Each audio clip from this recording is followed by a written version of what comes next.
Alright, good morning. It's 8 a.m. and I'm on the road. Just had my breakfast coffee, which is awesome.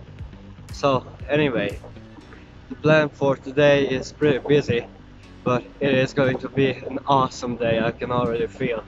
I got a really nice, good night's sleep, and yeah, as I said, the plan for today is to go to Nice, which is 16 km from here. So I should be there in less than an hour.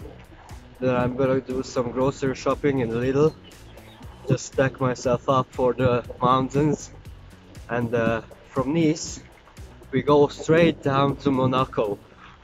We do some exploring in Monaco, go to the port and the Grand Casino and stuff, and look for supercars. Basically, that's the plan. From there I go to Menton, which is just the town down the road. I mean, just next to Monaco is Menton, and Menton is special because that is the last city on the French Riviera.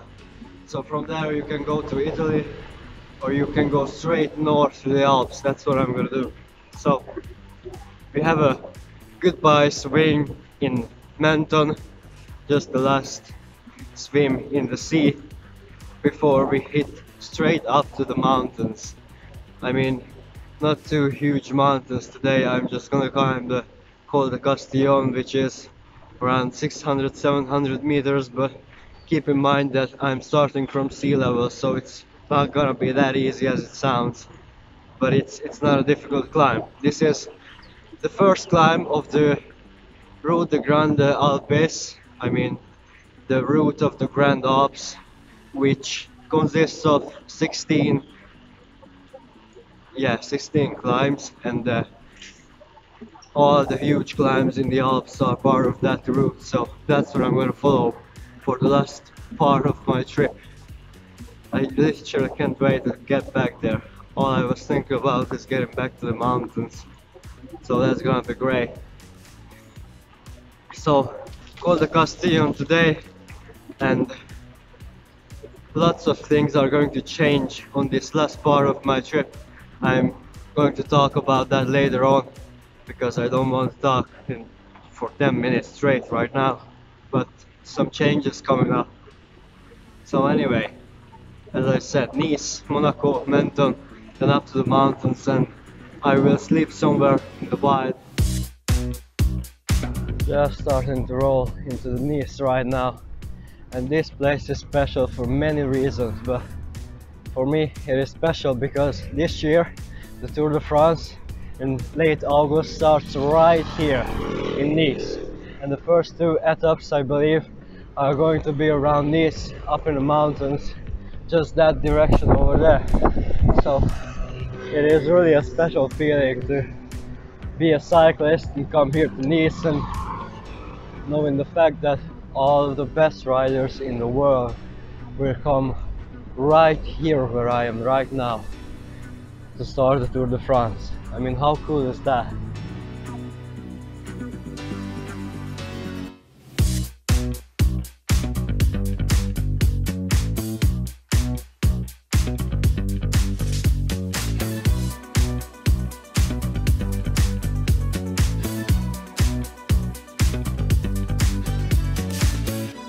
Look at this place. These places are so ridiculous. Alright, I'm just about to cross the border to Monaco. There's no control or anything like that. Just gonna be at the sign, I believe. And look for the cars. Porsches and Ferraris and BMWs everywhere. This is the highest supercar density in the world, people say. I mean, Supercar Blondie says. Hey, I'm in Monaco, and this is just ridiculous how the traffic is here. There's a roundabout in the middle of the tunnel. Tunnels everywhere, basically. King Jesus, I'm holding up the traffic in these tunnels. I really don't know if I am supposed to ride through all of these or not. but you can't really avoid them. So many of them everywhere. Still here in Monte Carlo. Not as crazy as I thought it would be. Just very light traffic. Couple of policemen. And this is, by the way, the square where the Grand Casino is. Right there. Lots of money in the water under this statue. If I started to collect all of these, I would be fine for another month, I think. Okay, this is where the supercars are. And this is probably the fanciest hotel I will ever see in my life. Some pretty classic ones over there. Really fancy BMW.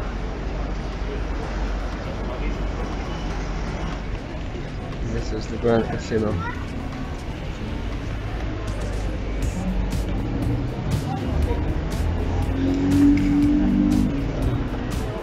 I don't even want to go anywhere near this car. If I touch it and make a scratch on it, I'm gonna have to work for it for the rest of my life.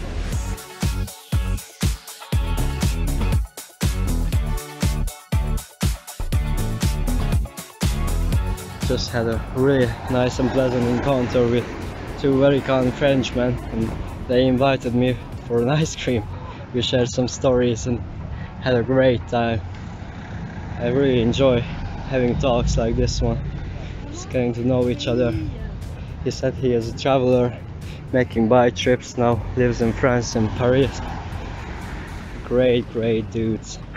And his friend was from Ethiopia as well, but his friend is an Ethiopian football player, an ex-football player who is a coach in France now.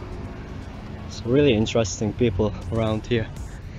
So we're living behind the Grand Casino and heading towards the main part of the city, which is right over here.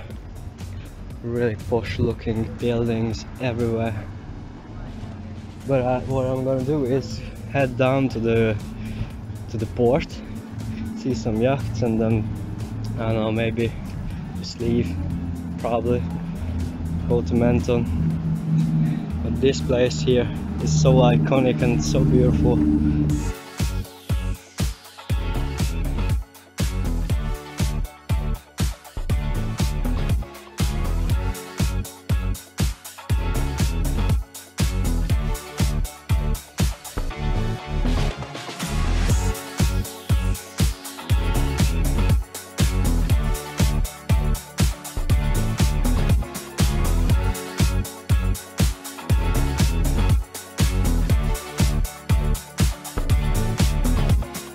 Look at this.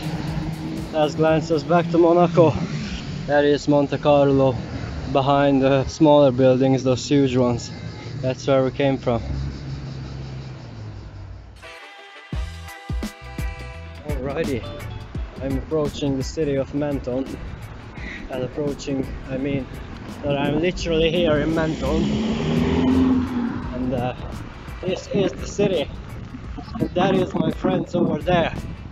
Is Italy.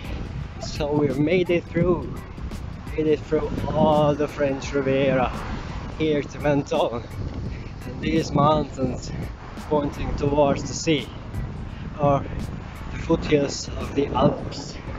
The Alps, my favorite place on this planet, probably the best memories I've ever had in my life in the Alps, all of them.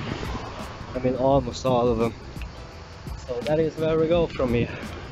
But before that, I will find a really nice lodge and have a swim in this beauty. So excited right now. This day is so awesome, so much better than the one yesterday we had. Really enjoying this one. Monaco was great, Nice was great, this place is great.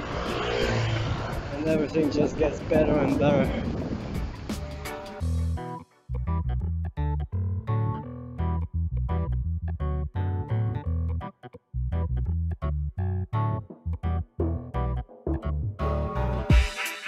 Alright, I'm finally here, climbing the Col de Castillo.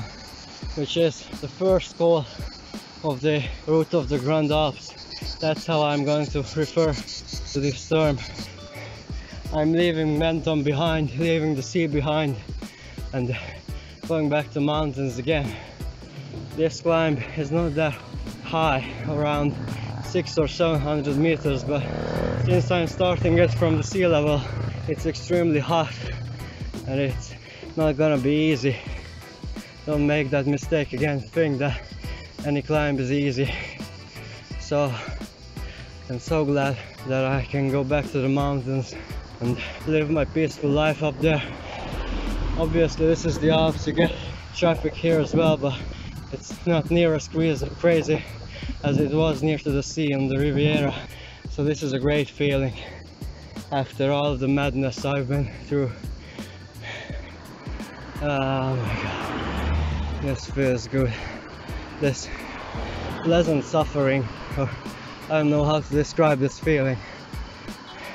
Your legs hurt, you're sweating as hell, you're feeling uncomfortable, it's hot as hell, and you still enjoy this. It just feels great.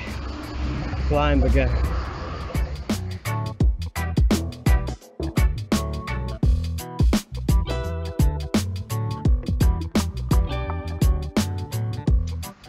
Alright, still here on the Col de Castillo, making some progress. Probably can't see the mountains that much, maybe this way.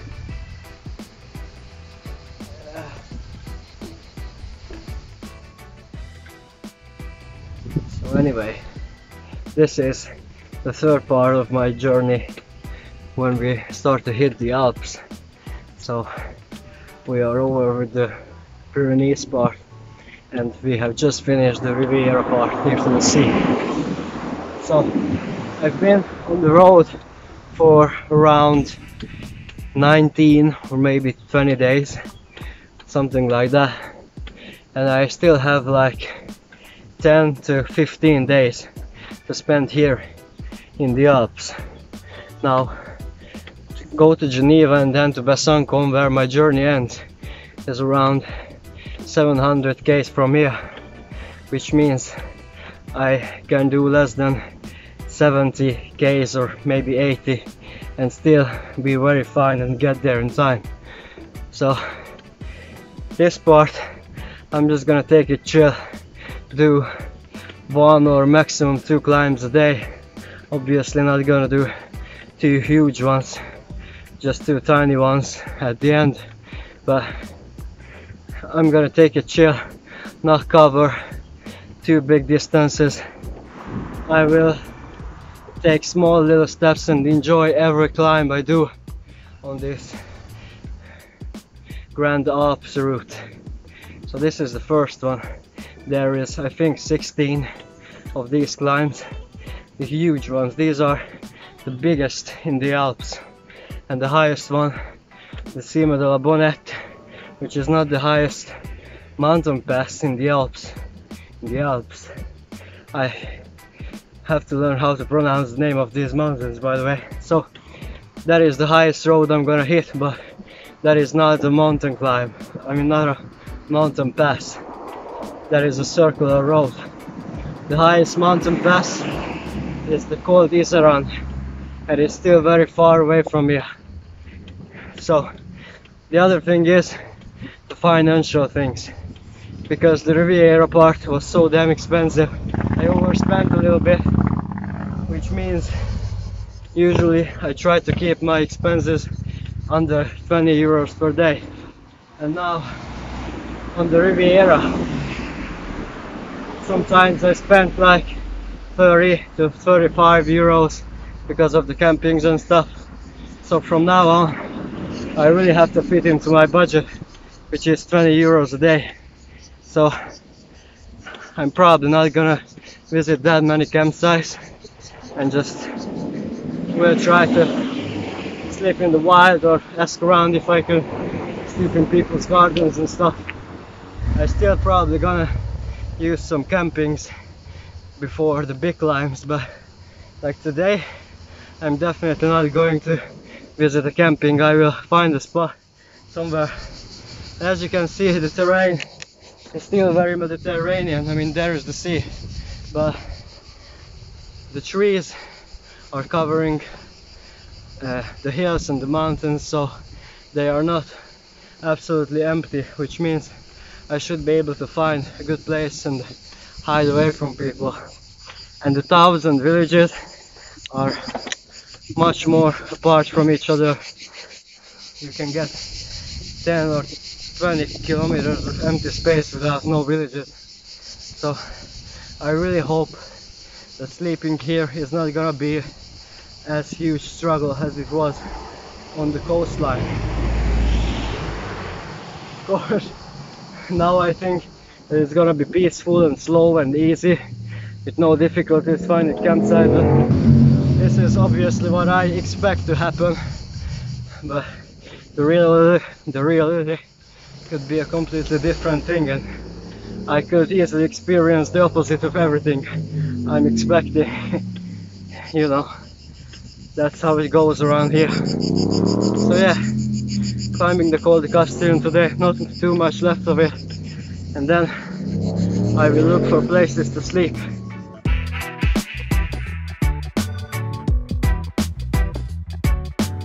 So here I am. This is the top of the Col de Castillon, I think, and as you can see, we have some serious mountains in front of us. That's where we go tomorrow. Sospel, the next village, should be down somewhere in that valley, and we are starting a climb from there tomorrow. I think that could be the Col de Turini.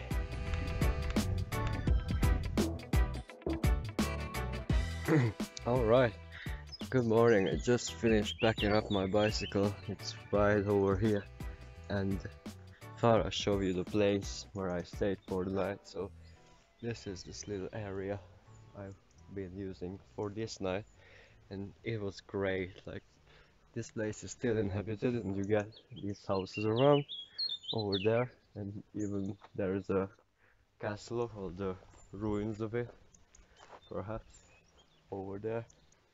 So yeah, this was my place for the night, and the best thing about it that I wasn't alone. I had a company, a really gentle and nice French man who is traveling with his car, and he is he makes trips for tourists on bicycles, so he had a bicycle as well, and he is from this area, so told me all sorts of interesting and useful stuff. And you know, just being out here with two of us wasn't that lonely or wasn't that scary, and he knows where you can camp, where you cannot, how the rules work over here, because he's French. So it was great to have somebody with me, and he was really good at English, so we had a really good talk and had a great time. So that was awesome. Really nice guy. I was lucky to find him. So anyways, the plan for today is